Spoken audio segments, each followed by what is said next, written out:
Hello à tous et bienvenue dans Silence ça souhaite, le premier podcast à écouter pendant ta séance de sport. Nous, c'est Eva et Thomas, on est frères et sœurs et les fondateurs de Bibi, ta nouvelle marque de sport préférée. Tu veux booster tes résultats, rééquilibrer ton alimentation ou tu souhaites tout simplement que ta séance passe plus vite? Sur ce podcast, nous recevrons des coachs, des passionnés de sport ou même des sportifs du dimanche qui te partageront leurs meilleurs conseils ainsi que leur parcours. Silence! Chut, ça souhaite.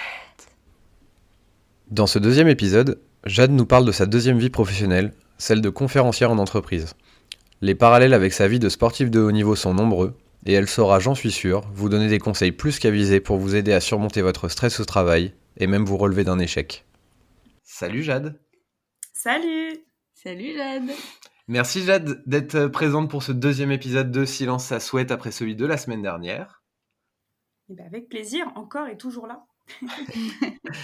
Et aujourd'hui, on va faire une passerelle un peu plus marquée que la semaine dernière, parce que la semaine dernière, on a parlé de ton sport, de l'escrime, de ta pratique de ce sport à haut niveau. Et cette semaine, on va parler du monde de l'entreprise, de ta deuxième casquette, puisque tu nous disais que ton parcours sportif t'imposait un double projet. Est-ce que tu peux nous rappeler un petit peu qu'est-ce que tu fais à côté de l'escrime ? Oui, alors à côté de l'escrime, je suis conférencière en entreprise pour la performance. Donc je mets l'athlète au service du collaborateur pour atteindre sa performance dans sa vie professionnelle. Super, et du coup, quels sont tes sujets de prédilection ? Alors, je traite tous les sujets qu'un athlète rencontre dans sa pratique quotidienne, à l'entraînement comme en compétition. Globalement, ça va de la gestion du stress à l'atteinte d'objectifs, en passant par la gestion de l'échec, l'organisation, la prise de risque. Voilà, principalement les thématiques que j'aborde. Alors j'imagine que la gestion du stress, ça doit être quelque chose dans lequel tu baignes de manière relativement régulière avec ta pratique sportive de haut niveau, notamment quand on dit que potentiellement tu es un espoir de médaille pour les Jeux 2024. Comment tu la gères cette pression ? C'est tellement un stress qui est motivant, qui est boostant, parce qu'en réalité, on est ici à l'INSEP, on a tous ce stress, toute cette petite pression et cette petite voix qui nous dit il faut que tu réussisses, tu fais du sport de haut niveau.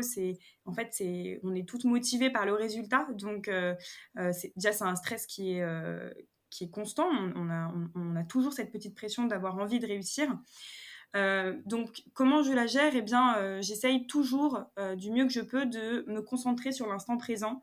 Ça, c'est vraiment une ressource que j'utilise dans mes moments de pic d'intensité niveau stress en compétition, comme dans ma vie de tous les jours quand j'ai une liste de tâches à faire énorme.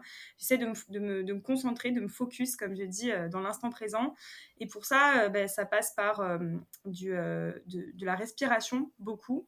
Quand j'ai un enjeu, quand je suis en examen ou que avant un match à l'entraînement, j'essaie voilà, de me recentrer sur le moment présent, d'écouter mon corps. Je le fais beaucoup à l'échauffement, par exemple. Quand je m'échauffe ou quand vous vous échauffez pour votre séance de sport, et plutôt que de penser à ok, après il faut que je fasse ma cuisine pour ce soir ou faut que je remplisse cette tâche-là de mon côté pro, on se dit ok, là tu t'es donné une demi-heure pour faire ta séance.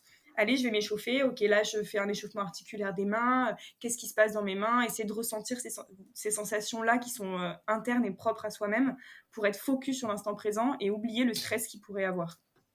On vit la minute. On vit la minute. C'est notre grand-mère qui nous disait ça tout le temps. Ok, quand tu te retrouves devant un parterre de professionnels, donc chez qui tu interviens, du haut de tes 21 ans, j'imagine que ça doit pas forcément être hyper évident pour toi de te retrouver face à ces personnes-là. Comment tu gères, alors je mets des grosses guillemets, mais le syndrome de l'imposteur ? Ce syndrome, il est fréquent quand j'interviens effectivement devant une assemblée en grand nombre qui est plus âgée que moi. Au début, dans mes conférences, j'avais cette sensation de me dire waouh, qu'est-ce que tu fais là ? Ils ont plus d'expérience que toi dans le monde professionnel. Et donc, j'ai décidé de voir, en fait, de chercher à comprendre pourquoi j'étais là. Et ça, c'est dans toutes les situations nouvelles qu'on peut rencontrer. Quand on fait une nouvelle activité, on a ce syndrome aussi. Moi, je vois quand on m'initie à un autre sport pour chercher de nouvelles compétences ou pour avoir un côté plus ludique. Donc, qu'est-ce que tu fais sur un terrain, sur ce terrain d'athlé? C'est pas ta discipline, ça va être dur, tu vas échouer. Et en fait, je me dis, ok, pourquoi tu es là? Et toujours chercher à comprendre pourquoi on est là, parce qu'il y a forcément une raison pour laquelle on a raison d'être ici. Donc, quand c'est la conférence, je me dis, en fait, tu es ici parce que tu as une compétence à partager et ce que tu dis va être utile pour les autres. De la même manière que sur une piste d'athlé, pourquoi je suis ici? Je viens chercher d'autres compétences, je vais m'amuser. Il faut toujours trouver une raison valable à notre position à cet instant T dans notre vie. C'est hyper intéressant ce que tu dis, ça fait un peu écho des posts qu'on avait fait d'ailleurs sur nos réseaux sociaux. Souvent les gens cherchent des façons de rester motivés et de rester réguliers pour la pratique du sport. Et c'est vrai que trouver un pourquoi on le fait, et de pouvoir se rappeler cette raison, ça aide beaucoup à être régulier. Ah oui, c'est sûr. Donc sur la partie gestion du stress, on a bien compris tes petites astuces. Est-ce que tu as déjà vécu un échec particulier dans ta vie d'escrimeuse? Oui, des échecs, n'importe quel sportif de haut niveau vous le dira. Moi, l'échec, c'est quotidien, quoi. Je veux dire, quand je fais un match d'escrime, je fais peut-être une centaine de touches à l'entraînement. Il y en a la moitié qui sont valables. Donc, c'est vraiment quotidien, c'est récurrent. Et plus on grandit, plus on se rend compte que l'échec, il est pas systématique. Faut pas le chercher, bien sûr. Mais quand il est là, faut l'accepter et se dire que ok, c'est un point de départ vers une réussite plus tard, parce que à chaque échec, il y a un bilan à faire. Moi, le soir, quand je finis ma journée, eh bien, je me force à trouver 3 points positifs et 3 points négatifs qui ont rythmé ma journée. Et ça me booste pour la journée suivante parce que je vois les points améliorés. Quand j'échoue un match, je me dis tout de suite, ok, qu'est-ce qui n'a pas fonctionné et qu'est-ce qui va m'aider pour la fois d'après.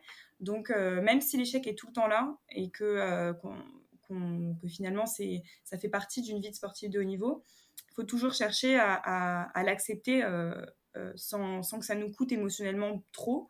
Évidemment, quand il y a un échec en compétition, moi, je pleure. Il y en a qui sont énervés. C'est évident. Si l'échec nous satisfait, on n'est plus là pour faire du sport de haut niveau. Mais en tout cas, quand il est là, il faut l'accepter et tout de suite l'utiliser en tremplin pour aller chercher un peu plus loin la fois suivante.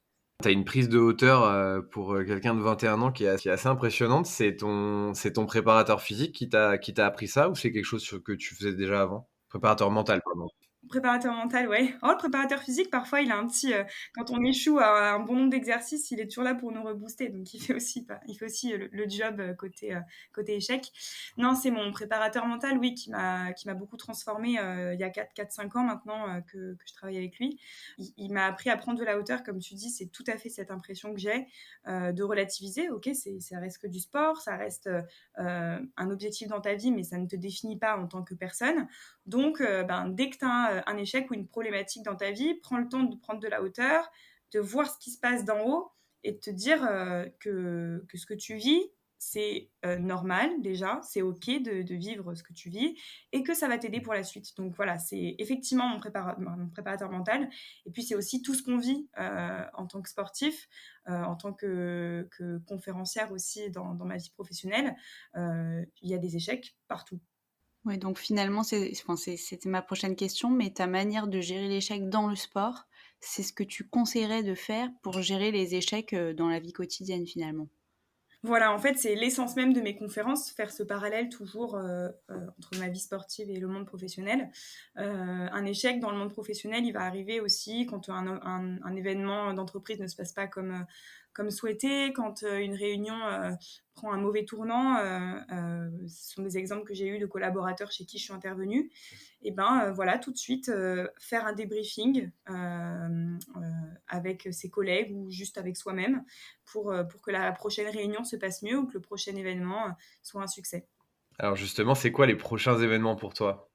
Prochains événements, à court terme, il y a des Coupes du Monde. Dans une saison, nous en avons 5. Donc, ces Coupes du Monde-là, elles nous permettent de nous sélectionner aux Championnats du Monde et d'Europe.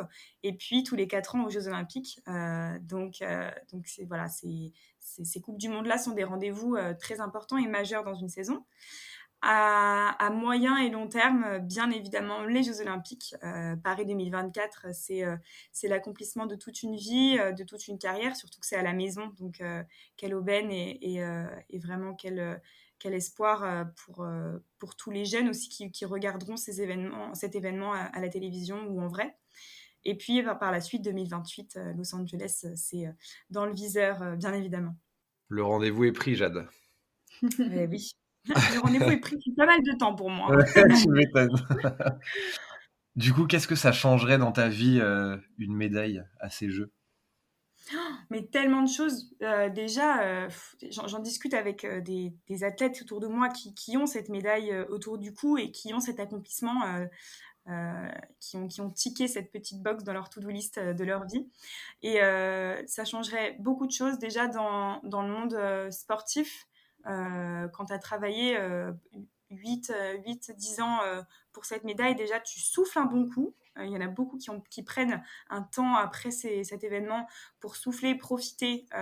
Donc cet instant de béatitude a l'air incroyable et j'ai envie de le vivre. De se dire que voilà, t'es satisfaite, t'as réalisé quelque chose que t'as mis des années à mettre en place. Sur le plan professionnel, ça donne tellement d'opportunités. Moi, ce dont j'ai vraiment envie grâce à cette médaille, c'est d'aller à la rencontre de tous les clubs, les jeunes qui rêvent de ça, à qui on donne des étoiles dans les yeux pour le coup. Et ça, je le vis même à plusieurs étapes dans ma carrière actuellement. Dès que je rencontre un petit qui voit du bleu, blanc, rouge et qui vient me voir et qui veut prendre une photo avec moi ou qui me pose des questions, moi j'adore ça, j'adore ce partage parce que moi ça m'a fait rêver ces athlètes-là qui étaient aux Jeux quand j'étais jeune. Donc j'ai envie d'inspirer comme d'autres m'ont inspiré. Du coup, c'est quoi le conseil que nos auditeurs pourraient appliquer dans leur vie pro que tu as appris dans ton expérience de sportif de haut niveau, s'il devait y en avoir qu'un seul? S'il devait y en avoir qu'un seul, j'hésite entre deux. Moi, ma définition de la performance, ça passe par l'organisation. Je sais qu'il y a d'autres athlètes qui ne sont pas comme ça, mais pour moi, c'est comme ça que ça fonctionne. Mais je dirais quand même que le conseil principal, c'est de ne jamais rien lâcher. Cette phrase de « je ne lâche rien », pour le coup, c'est pas ma grand-mère qui me l'a donnée, mais c'est mon papa. Voilà, je ne lâche rien, elle me le répétait à longueur de journée et je le vis dans ma pratique tous les jours quand je dois soulever plus lourd à la musculation ou que je dois faire toujours plus de matchs à l'entraînement. Je me dis ok Jade, je ne lâche rien et je me demande pourquoi il ne faut rien lâcher. Et là, je repense à mes objectifs que je me donne dans ma carrière olympique. Et voilà, donc je ne lâche rien, c'est une belle phrase. Alors évidemment, il y a des moments où il faut lâcher. Et ça, c'est un autre sujet. Mais la récupération, c'est beaucoup trop important dans le sport de haut niveau. Mais en tout cas, quand on a choisi de se donner à fond, eh ben, il faut se dire qu'il ne faut rien lâcher dans cet instant T. Ne lâchez jamais rien. C'est un bel exemple. Pour terminer ce deuxième épisode, Jade, où est-ce qu'on peut te retrouver dans les semaines et mois à venir ? En mai, je serai en compétition à Tauber-Bischofsheim en Coupe du Monde. Et là, je vous invite pour les dates ou même pour voir de l'escrime, aller sur mon compte Insta ou bien mon compte Facebook. Je partage toutes les compétitions qui sont en France ou à l'étranger. Et très souvent, en France, les compétitions sont accessibles gratuitement et facilement. Donc, allez voir de l'escrime déjà, ça peut être très sympa, même de m'y retrouver. Je répondrai à toutes les questions qui vous viennent. Et voilà, je suis toujours prête à partager ce que je vis avec plaisir. Super cool, évidemment. Comme d'habitude, on mettra tous les liens relatifs à Jade en description. Il nous reste à te remercier chaleureusement, Jade, d'avoir été avec nous dans ces 2 épisodes. Merci à vous, c'était super de partager tout ça avec vous. Vraiment un vrai plaisir, ce podcast. Merci beaucoup, Jade, et c'est un très bel exemple que tu viens de nous donner et une bonne dose de motivation, j'espère, pour tous ceux qui nous écoutent. Et puis, allez faire de l'escrime. Allez faire de l'escrime. Voilà, en fait, c'est le message principal qui résume On a compris que tu étais une belle porte-parole pour la pratique de l'escrime. À bientôt, Jade. À bientôt. Et voilà, l'épisode est terminé. On espère que tu es en train de dégouliner. On se retrouve très bientôt pour un nouvel épisode de Silence ça souhaite. Et d'ici là, on te donne rendez-vous sur notre Instagram, mybibi.co.